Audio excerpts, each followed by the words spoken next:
Hello મિત્રો, હું છું ધોરાજીથી અભાણી કાવ્ય. તો આજે આપણે વાત કરીશું ભાગ્યાંક 8 વિશે. તમારી જે જન્મ તારીખ છે, મહિનો છે અને વર્ષ છે, આ બધાનો સરવાળો કરતાં જો છેલ્લે 8 આવે તો તમારો ભાગ્યાંક થયો 8. ભાગ્યાંક 8નો સ્વામી છે શનિ. શનિ એટલે કે તમને ખબર જ છે, તમારે વધારે સંઘર્ષ આવે, તમારે વધારે મહેનત કરવાની હોય છે.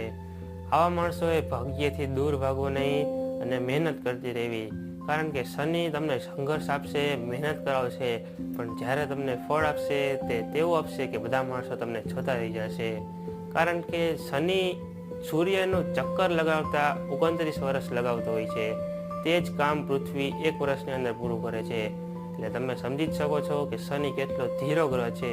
તમને જે પ્રગતિ હોય છે તે ધીમે ધીમે મળશે, પણ જોરદાર મળશે. તમારું જે ભાગ્ય ઉદય છે તે 35 વર્ષ પછી થતું હોય છે.